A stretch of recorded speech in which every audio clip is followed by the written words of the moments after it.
Hello, everyone. This is Zion Philosopher with an edition of Politics 101.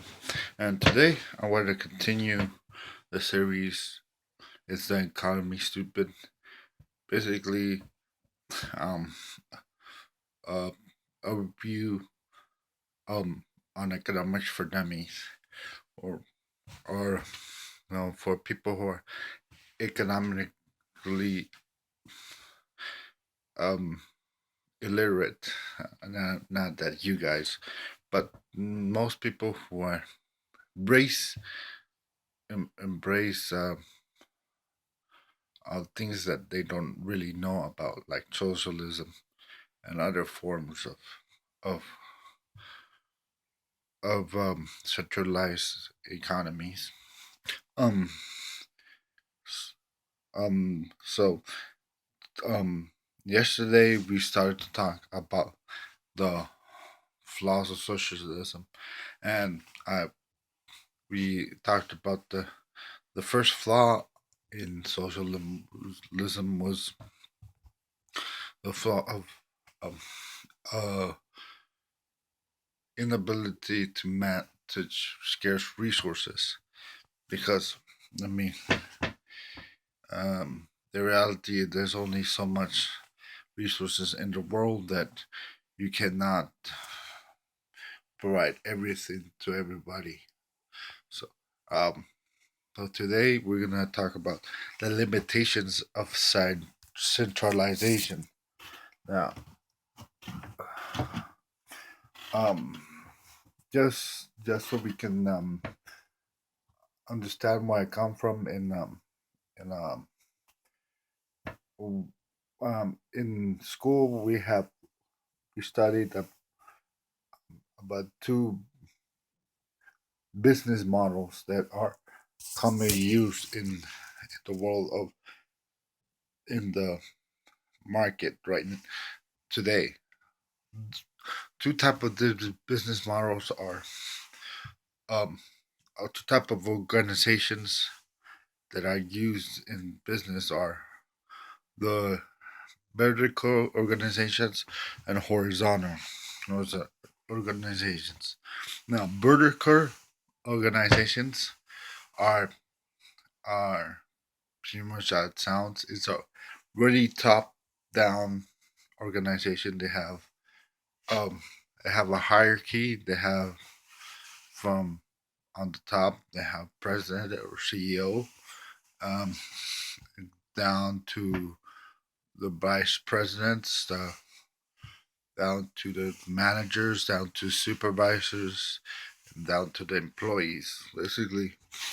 And you have the departments, the different department and department heads. So you have a pretty much structure. And a horizontal, uh, no, no, the way that decisions are made in this type of organization is that everybody um, follows the chain of command. I mean, all the top says one says to people below him what they need to do, and so on and so forth, and it, basically um, it's whoever's your superior um, is telling you what to do and how to do it. In a horizontal organization, it's um, people, the people in the middle and at the bottom are the ones who making the decisions on things. The the reason for that is because they're closest to the problems or to issues at hand. So they're the ones who can best make a better judgment than those who are at the top. Now that this is this becomes more and more apparent, more true when an organization becomes huge, um and the the organization becomes centralized. Um, those those decision makers at the top are are ve- very disconnected for what goes on in organizations or at the bottom levels, so they don't know that that happens all the time. So in the government, it's the same thing.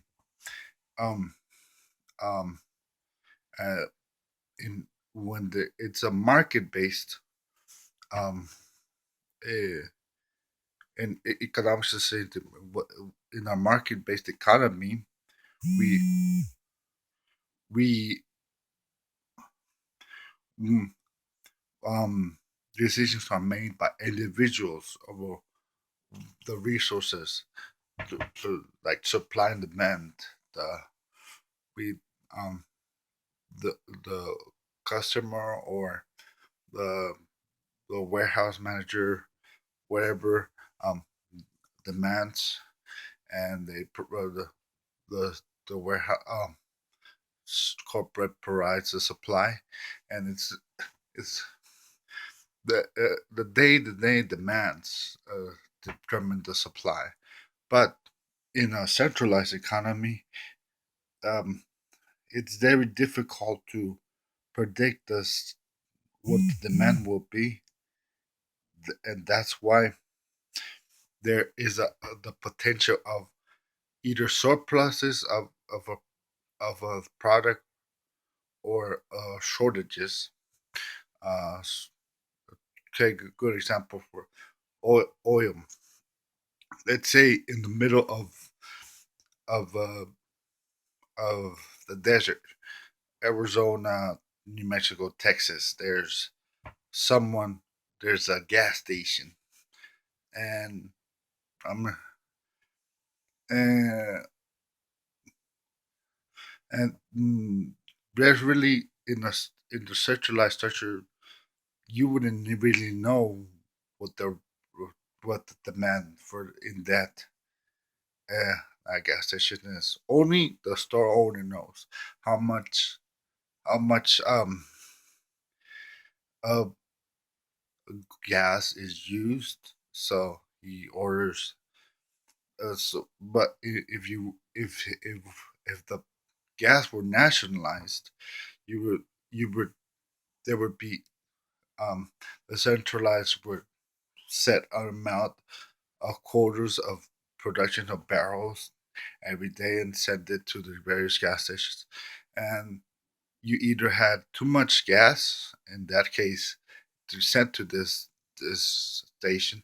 In that case, um, there there's um, there's an inefficiency because other people need gas barrels. So those who have greater demand won't have the the supply necessity, and that creates shortages and long lines. Um, People who are looking for gas and they can't find it because the demand is so high, and and it is best for that decisions regarding the supply and demand be left to those closest.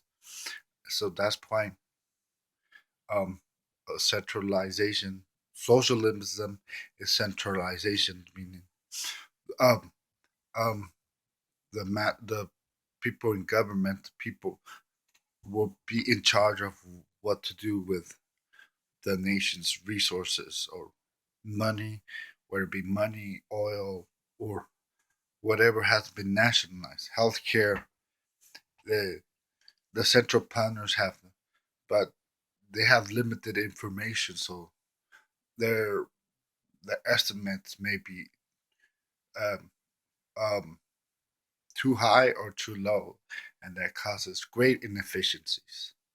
Or that that is another flaw in socialism. All right, hopefully that would give you an idea um, why social media doesn't work. Next, we're gonna talk about the the human element because the human in the uh, a chain is only strong as the weakest link, and the human element plays a good, huge part um in the failure of socialism. All right, God bless you, and see you later.